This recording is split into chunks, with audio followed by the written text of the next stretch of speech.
Hi guys, welcome back to my channel. So के starting में सबसे पहले श्री कृष्ण को दिखाया जाता है, जिनके पैरों में बहुत सारे कांटे गड़े हुए रहते हैं। सारी रानियां मिलकर एक एक कांटा निकालती है। उसके बाद श्री राधा को भी कहा जाता है कांटा निकालने के लिए, लेकिन श्री राधा कांटा निकालने से इनकार कर देती है। फिर सभी रानियां उन्हें कहने लगती है कि क्या आपको श्री कृष्ण से प्रेम नहीं है, आप उनके चरण नहीं छूना चाहती है, सारा प्रेम लगता है खत्म हो गया है आपका।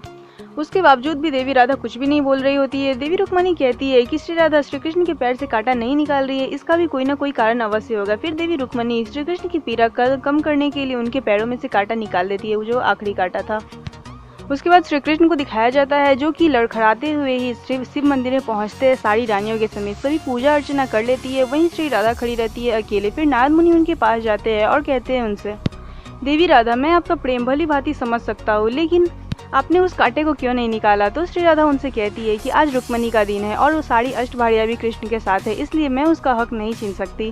देव ऋषि नारद श्री राधा को कहते, अर्धांगिनी तो आपको होना चाहिए सर सही अर्थों में। उसके बाद देव ऋषि नारद भी वहाँ से चले जाते हैं। फिर दिखाया जाता है पूजा अर्चना समाप्त हो जाती है और श्री कृष्ण समेत सभी वापस लौटने के लिए द्वारिका की ओर बढ़ने लगते हैं। वहीं श्री राधा नहीं जा रही होती है। श्री कृष्ण उनसे कहते हैं कि आखिर आप क्यों नहीं जा रही है। तो वो कहती है कि मैं अभी यहीं पे पूजा अर्चना करना चाहती हूँ, इसलिए आप सभी द्वारिका के लिए प्रस्थान करें।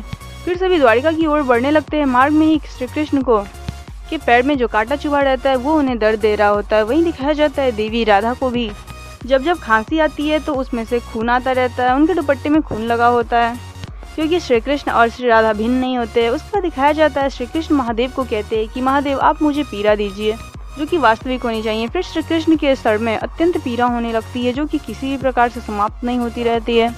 श्री कृष्ण को अचानक से इतनी पीड़ा में देख के सभी रानियों को बहुत आश्चर्य होता है और कहती है वो सभी कि आज क्या हो रहा है। आखिर श्री कृष्ण को कभी पैर में कांटा गड़ रहा है, कभी सर में अत्यंत पीड़ा हो रही है। सभी उनको पीड़ित देख के अत्यंत दुखी होती है और कहती है हम आपके लिए क्या कर सकते हैं श्री कृष्ण।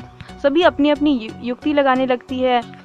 कोई पानी लानी जाती है तो कोई औषधि लाने। उसके बाद श्री कृष्ण देवी रुक्मणी को कहते हैं कि मंदिर के पास ही मैंने तुलसी का वृक्ष देखा है, क्या आप उसके लिए मेरे से पुरुष पत्ती ला सकती है। तो वो कहती है अवश्य श्री कृष्ण। उसके बाद वो मंदिर की तरफ चल जाती है। वहीं पे तुलसी का पौधा खोजने लगती है, उन्हें नहीं मिल रहा होता है। वहीं श्री राधा खड़ी होती है, ये सब देख रही होती है और फिर वो देवी रुक्मणी से कहती है कि आखिर क्या हुआ, आप इतनी चिंतित होकर किस चीज़ को ढूंढ रही है। तो वो बताती है कि मुझे तुलसी का वृक्ष चाहिए, मुझे उसकी कुछ पत्तियाँ चाहिए। तो वो बताती है कि हाँ वहाँ पे है। वो जाके तुलसी का कुछ पत्ते तोड़ लेती है और फिर वो पूछती है श्री राधे कि क्या हुआ आखिर। तो वो बताती है कि श्री कृष्ण को अत्यंत पीड़ा हो रही है शीश में।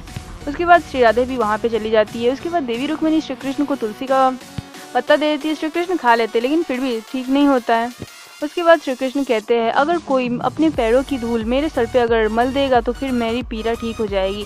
कोई भी ये कार्य करने को तैयार नहीं होता है। देवी रुक्मणी कहती है कि मैं हर जन्म में आपको ही अपने पति रूप में पाना चाहती हूँ, ऐसा करने से मुझे घोर पाप लगेगा और मुझे नरक भी भोगनी पड़ेगी। सारी पत्नियां श्री कृष्ण की यही बात कहती है कि अत्यंत पीड़ा का सामना करना पड़ेगा और फिर नरक भी भोगनी पड़ेगी, इतना बड़ा पाप हम अपने सिर नहीं ले सकते श्री कृष्ण।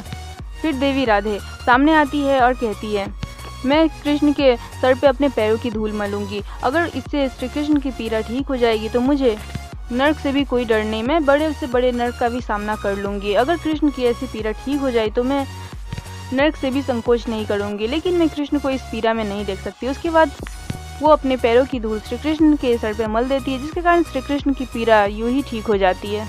और आज का शो यहीं समाप्त हो जाता है।